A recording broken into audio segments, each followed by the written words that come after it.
सॉन्डोंग हमारी धरती की सबसे बड़ी गुफा है। ये गुफा इतनी विशाल है कि इसमें अपना खुद का पूरा इकोसिस्टम है, यानी इसका अपना मौसम है। सैकड़ों मीटर नीचे जैसे आमतौर पर आसमान में बादल बनते हैं, वैसे ही बादल इस गुफा के अंदर भी बनते हैं। सॉन्डोंग गुफा के अंदर धरती की सतह से गहराई में एक अनछुआ पुराना रेन फॉरेस्ट और एक विशाल अंडरग्राउंड नदी भी है। दोस्तों, यहाँ ट्रांसपेरेंट मछलियों से लेकर रंग बिरंगे बंदरों तक 250 से ज्यादा अनोखे पेड़ पौधे और जानवरों की प्रजातियाँ पाई जाती है। हाल ही में यहाँ 7 नए जीवों की खोज हुई है जो सिर्फ इसी गुफा में मिलते हैं। ये गुफा 9 किलोमीटर लंबी है और इसका कुल आकार 38.5 मिलियन क्यूबिक मीटर का है। इसकी पैसेजेस इतनी बड़ी है कि इनके अंदर एक 40 मंजिला इमारत भी समा सकती है। यहाँ के विशाल स्टेलेग्माइट्स प्राचीन शहरों के टावरों की तरह ऊपर उठे हुए हैं। इस गुफा के अंदर चलते हुए इंसान खुद को एक छोटे से कीड़े जितना महसूस करता है। क्या कोई पत्थर खुद ब खुद हिल सकता है? सॉन्डोंग में ऐसा होता है। यहाँ फाइटोकास्ट चट्टानें पाई जाती हैं जो ऑर्गेनिज्म जैसी लगती हैं और सूरज की रोशनी की ओर धीरे धीरे बढ़ती हैं। इसके अलावा यहाँ रेयर गुफा की मोती और कई अनोखी फॉर्मेशंस भी मिलती हैं। करीब 30 लाख साल पहले बनी ये गुफा दुनिया के लिए पूरी तरह से अनजान थी। किसी को इसके बारे में जानकारी नहीं थी जब तक कि वियतनाम में 2009 में इसके बारे में पता नहीं लगाया गया। और अब वक्त आ गया है कि आप पृथ्वी की सबसे विशाल गुफा को देखें।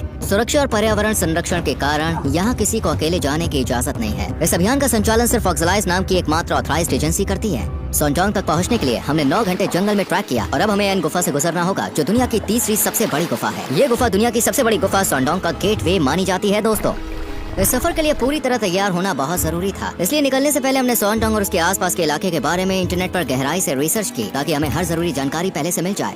अब हम गुफा के अंदर बने बीच की तरफ बढ़ रहे हैं। सदियों से पास की नदियों का पानी धीरे धीरे इस गुफा को काटता है और आकार देता रहा है। इस गुफा की छत 145 मीटर ऊंची है और इसकी चौड़ाई 200 मीटर है। बाहर के मौसम में ये खाली जगह पूरी तरह से देखिए पानी में डूब जाती है। हाँ, वाकई में सच में। वो जो ऊपर बास्केट अटकी हुई है उससे अंदाजा लगा सकते हो कि पानी का लेवल कितना ऊंचा चला जाता होगा। हमारे सामने एक शानदार झील थी और उसमें छलांग लगाने से खुद को रोक पाना नामुमकिन था।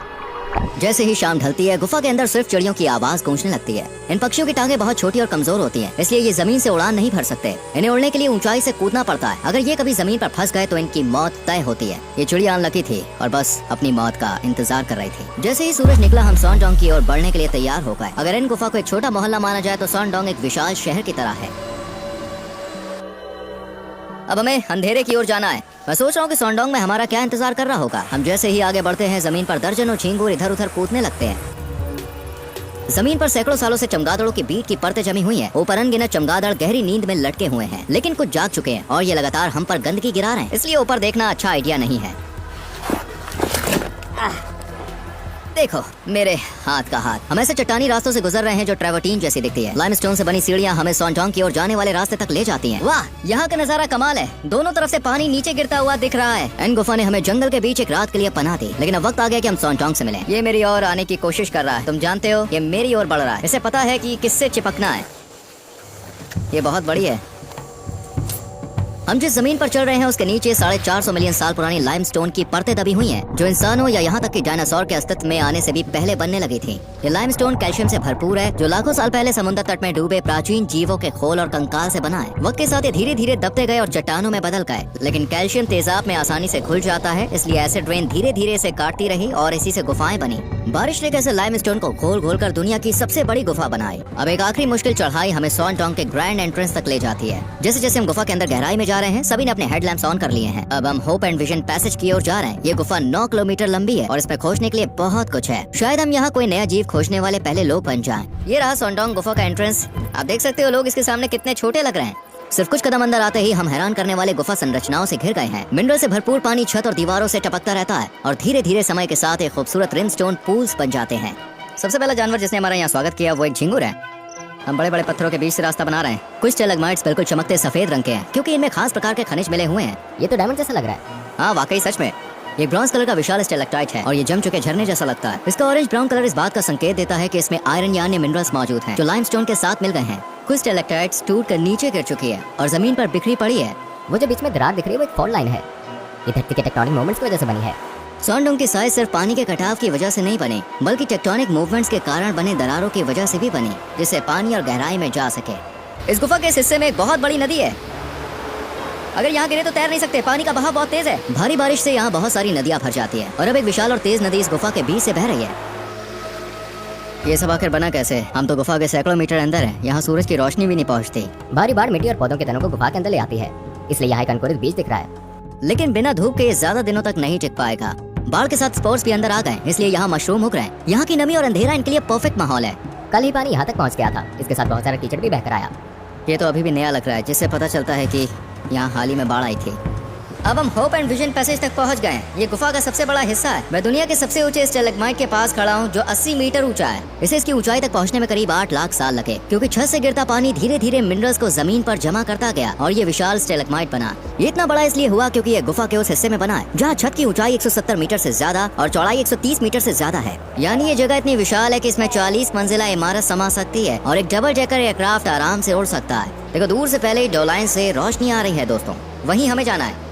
हमने जमीन पर बादलों जैसे सफेद धब्बे देखे। ये क्या है? मकड़ी का जाला। जब मकड़ी जाल में फंसे शिकार को महसूस करती है तो वह अचानक बाहर निकलती है, अपने शिकार को काटती है और वापस सुरंग में ले जाकर उसे खाती है। ये है सैंड टावर्स। जब ऊपर से पानी टपकता है तो कंकड़ के नीचे का हिस्सा बचा रहता है, जबकि आसपास की मिट्टी धीरे धीरे घिस जाती है। आखिर में ये छोटे छोटे टावर जैसे दिखते हैं, मानो एक मिनी शहर हो। अगर ध्यान से देखो तो उस चट्टान के ऊपर एक इंसान खड़ा दिख रहा है।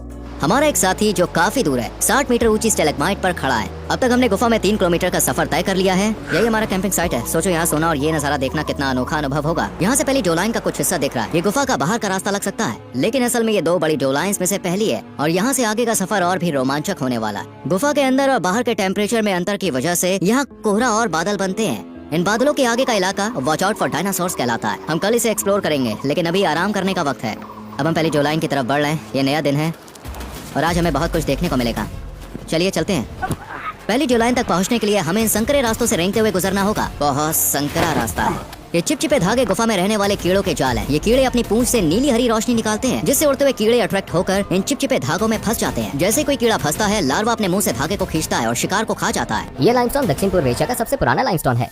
इसकी उम्र 400 मिलियन साल से भी ज्यादा है। कुछ समुद्री जीव लाइमस्टोन का हिस्सा बन गए, जबकि कुछ मिनरल्स में बदलकर फॉसिल बन गए। जैसे कि देखिए यहाँ ये उदाहरण दिख रहा है। इस फॉसिल की डिटेल बाद में देखेंगे।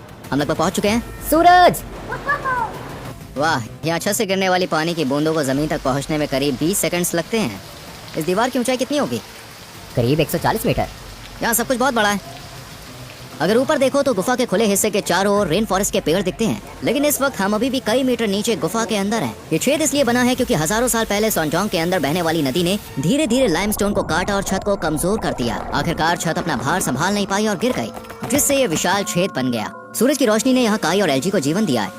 दोपहर में हम दूसरी डोलीन की ओर बढ़ेंगे। वो पहली डोलीन से बिल्कुल अलग है। वहाँ पे असली जंगल देखने को मिलेगा। गुफा की छत टूटने से धूप अंदर आने लगी और यहाँ एक नया इकोसिस्टम विकसित हो गया, लेकिन बाकी से अलग है। इसकी अनोखी परतदार बनावट झरनों की वजह से बनी है। ये जो आप देख रहे हैं ये फाइटोकार्स्ट फॉर्मेशन है। ये बहुत ही रेयर लाइमस्टोन फॉर्मेशन है जो काई, एल्गी और माइक्रो ऑर्गेनिज्म के साथ मिलकर बनती है और इसमें कैल्शियम कार्बोनेट भी जुड़ता है। इनका बनना बायोलॉजिकल और जियोलॉजिकल दोनों प्रक्रियाओं से होता है, इसलिए ये आधी लिविंग और आधी नॉन लिविंग मानी जाती है। यहाँ देख सकते हैं कि फाइटोकार्स्ट संरचनाएं कैसे सूरज की रोशनी की ओर बढ़ रही हैं, जैसे कोई हाथ अंधेरे से बाहर निकलने की कोशिश कर रहा हो। अंधेरे में 1 किलोमीटर सुकून देने वाली है। जब 2009 में खोजकर्ता पहली बार यहाँ आए थे तो उन्हें कुछ पलों के लिए लगा था कि उन्होंने गुफा का एग्जिट ढूंढ लिया है। याद रखें कि हम अभी भी एक गुफा के अंदर हैं। इस गुफा के अंदर अपना रेन फॉरेस्ट है। यहाँ के सभी पेड़ पतले लेकिन बहुत ऊंचे हैं, क्योंकि ये ऊपर से आने वाली धूप तक पहुँचने की कोशिश कर रहे हैं। इसी वजह से इनकी चौड़ाई कम होती है लेकिन ऊंचाई ज्यादा होती है। कुछ पेड़ 40 से 50 मीटर तक ऊंचे हो सकते हैं। ये इसलिए होता है क्योंकि पेड़ ऊंचाई को प्राथमिकता देते हैं ताकि धूप को ज्यादा सोखा जा सके। ये स्नेल का खोल है। हमें बताया गया कि बंदर इन स्नेल्स को पकड़ते हैं, पत्थरों से तोड़ते हैं, फिर खाते हैं।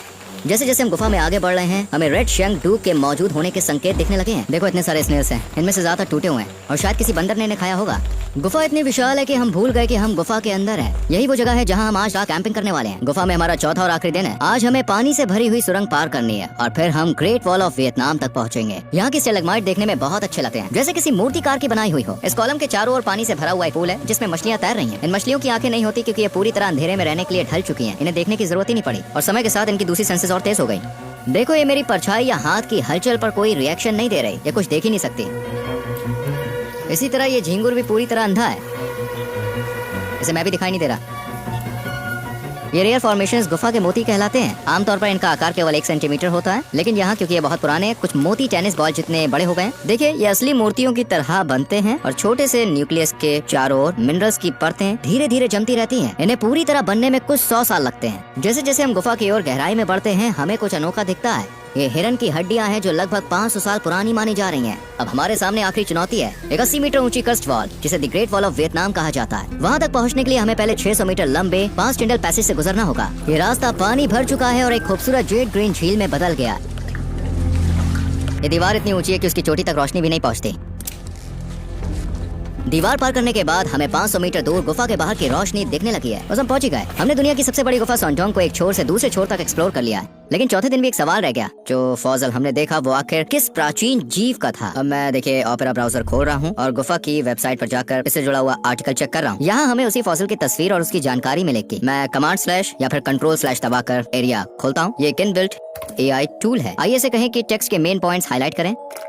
आर्टिकल में 2 अलग-अलग कोरल फॉसिल का जिक्र है, लेकिन इसमें यह साफ नहीं किया गया है कि कौन सी इमेज किस जीव की है। लेकिन अच्छी बात यह है कि एरिया में इमेज रिकॉग्निशन फीचर है। मैं इमेज अपलोड करता हूँ और फिर पूछता हूँ। हाँ, ये फॉसिल देखिए टेट्राक्रॉलिया का है। आइए समुद्री जीव के बारे में और जानकारी खोजते हैं। सबसे पहले मैं टैब आइलैंड्स फीचर का इस्तेमाल कर रहा हूँ, जिससे अलग अलग टॉपिक्स के टैब को एक साथ ग्रुप कर सकता हूँ और स्पेस बचाने के साथ कभी भी एक्सपेंड और कोलैप्स कर सकता हूँ। अब मैं ब्राउजर विंडो को स्प्लिट कर रहा हूँ ताकि दोनों टेक्स्ट एक साथ देख सकूं। टेट्राकोरालिया, जिसे रुगोसा भी कहा जाता है, लाखों साल पहले ये एक्सटिंक्ट हो चुका था। ये मांसाहारी जीव था। इसके शिकार पकड़ने के लिए टेंटिकल्स होते थे और ये 10 सेंटीमीटर तक बढ़ सकता था। क्योंकि ये अब एक्सटिंक्ट हो चुका है, हम इसकी सही शक्ल नहीं जानते, लेकिन एरिया को इमेज जनरेशन फीचर की मदद से हम इसका पॉसिबल विजुअल बना सकते हैं।